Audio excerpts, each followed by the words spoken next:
তুমি জানো কে সেই সৌভাগ্যবান ব্যক্তি যাদের দোয়া রমজানুল মোবারকে আরশ থেকে মজিজার দরজাগুলো খুলে দেয় এবং তোমার পছন্দের জিনিসগুলো তোমার ভাগ্যের অংশ বানিয়ে দেয়?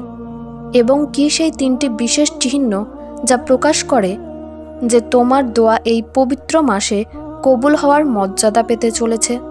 তুমি কি জানো আল্লাহ তাআলা রমজানে করা দোয়ার প্রতিদান বহু গুণ বাড়িয়ে দেন এবং এটি রহমত ও হিদায়াতের শ্রেষ্ঠ সময় বানিয়ে দেন?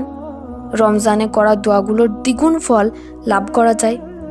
জেনে রাখো, যখন আল্লাহ রমজানুল মোবারকে তোমার কোনো দোয়া কবুল করতে চান, তখন তিনি বিভিন্ন উপায়ে তার উত্তর দেওয়ার জন্য নির্বাচন করতে পারেন। মনে রেখো, রমজানে দোয়া কবুল হওয়ার তিনটি বিশেষ লক্ষণ বিদ্যমান। এর প্রথম ও সবচেয়ে গুরুত্বপূর্ণ লক্ষণ হলো, যখন আল্লাহ তার কোনো বান্দার দোয়া কবুল করতে চান, তখন তার জীবনের পরিস্থিতি পরিবর্তন হতে শুরু করে। মনে রেখো, এই পরিবর্তন তোমার ব্যক্তিগত জীবন, ক্যারিয়ার, স্বাস্থ্য এবং সম্পর্কজনিতও হতে পারে। যেমন, যদি তুমি কোনো নির্দিষ্ট জিনিস পাওয়ার জন্য বারবার দোয়া করো এবং তার বাস্তবায়নের উপায়গুলো তোমার সামনে প্রকাশ পেতে শুরু করে, তাহলে বুঝে নাও এটি আল্লাহর পক্ষ থেকে একটি ইঙ্গিত হতে পারে।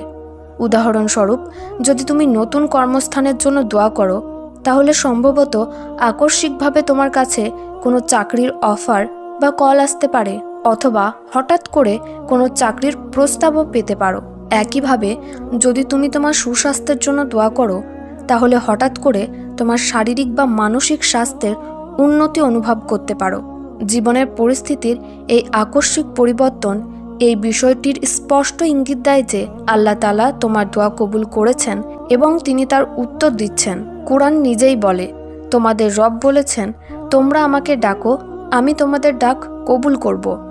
মনে রেখো, তোমাদের দোয়া অবশ্যই কবুল হয়, তবে তোমরা তা বুঝতে পারো না, হয়তো সেটা ভিন্নভাবে হয়। আল্লাহর রাজত্ব ও করুণার ভাণ্ডার অত্যন্ত বিশাল এবং তোমাদের রব ভালোভাবেই জানেন তার বান্দা কখন, কোথায় এবং কোন নিয়তে তাকে স্মরণ করছে। আর জানো কি, রমজানে দোয়া কবুল হওয়ার দ্বিতীয় বড় লক্ষণ হলো হঠাৎ করে তোমার ঈমান ও তাকওয়া বৃদ্ধি পেতে শুরু করা। যদি তুমি অনুভব করো যে রাতের শেষ প্রহরে তোমার ঘুম ভেঙে যায়, আল্লাহ তোমাকে রমজানের রাতে তার কাছে চাইতে শিখিয়ে দিচ্ছেন। কুরআন পাঠের প্রতি তোমার প্রবল আগ্রহ তৈরি হচ্ছে এবং আল্লাহ তোমাকে তাহাজ্জুদ নামাজ পড়ার তৌফিক দিচ্ছেন, তাহলে মনে রেখো, আল্লাহ যাকে রমজানের পবিত্র মাসে তাহাজ্জুদের তৃষ্ণা দান করেন, তার চোখ থেকে ঝরা কয়েক ফোঁটা অশ্রু এবং তার দোয়া তার জীবনকে বদলে দেওয়ার ক্ষমতা রাখে। মুসলিম শরীফের এক বর্ণনায় আছে যে রাতের একটি মুহূর্ত এমন থাকে যখন কোনো বান্দা দোয়া করলে আল্লাহ তা অবশ্যই কবুল করেন, আর সেই মুহূর্তটি তাহাজ্জুদের সময়, অর্থাৎ রাতের শেষ প্রহর। সেহরির আগে তাহাজ্জুদ পড়ো, কারণ রমজানে তাহাজ্জুদের দোয়ার জন্য 7 আকাশের পর্দাগুলো সরিয়ে দেওয়া হয়। তখন মুমিন বান্দা তার রবের কাছে যে দোয়াই করে তা কবুল হয়ে যায়। আল্লাহ তখন সেই প্রিয় বান্দার জন্য এমন অলৌকিক ঘটনা ঘটান যা না পৃথিবীর মানুষ দেখেছে না আকাশের। হাদিসে এসেছে, নবী করিম সাল্লাল্লাহু আলাইহি ওয়াসাল্লাম বলেছেন, বান্দা তার রবের সবচেয়ে কাছাকাছি অবস্থায় থাকে যখন সে সেজদায় থাকে, তাই সেজদার সময় বেশি বেশি দোয়া করো। আর যদি রমজানে এই তৃতীয় লক্ষণ প্রকাশ পেতে শুরু করে, তাহলে বুঝে নাও যে তোমার দোয়া শীঘ্রই কবুল হতে চলেছে। এই লক্ষণটি হলো তোমার চিন্তা ভাবনা বিশুদ্ধ হয়ে যাচ্ছে। দোয়া করার পর তোমার ভেতরে গভীর স্বস্তির অনুভূতি জন্ম নিচ্ছে, যেন আল্লাহ তোমার সমস্ত বোঝা লাঘব করে দিয়েছেন। তুমি তোমার আত্মাকে সংশোধন করতে শুরু করেছ, তোমার চরিত্রের ভালো গুণাবলী বিকশিত হচ্ছে, তোমার সংকল্প, নিয়ত ও বিশ্বাস দৃঢ় হতে শুরু করছে। জেনে রেখো, এই লক্ষণটি প্রমাণ করে যে আল্লাহর সাহায্য তোমার সাথে রয়েছে এবং তিনি তোমার দোয়ার জবাব দেবেন। আল্লাহ কোরআনে এই বিষয়ে বলেছেন, আমি শপথ করছি মানব আত্মার এবং সেই সত্তার যিনি তাকে গঠন করেছেন, তারপর তাকে ন্যায় ও অন্যায় সম্পর্কে জ্ঞান দিয়েছেন। নিশ্চয় সে সফল হয়েছে যে নিজেকে পরিশুদ্ধ করেছে।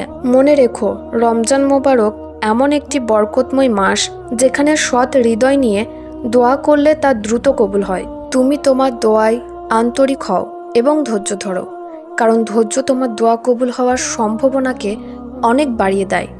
দোয়ার সময় আল্লাহর সুন্দর নামগুলো বেশি করে ব্যবহার করো। রাতে দীর্ঘ সেজদা করো এবং প্রশান্ত থাকো।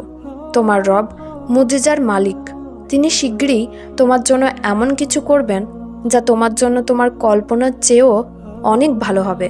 আমার অন্তরের দোয়া যে আল্লাহ এই রমজানের বরকতে তোমার গোপন দোয়াগুলোর সুন্দর উত্তর দান করুক, তোমার হক ও কল্যাণের জন্য বিশেষ রহমত দান করুক এবং তোমার সকল সংকট দূর করে দিক।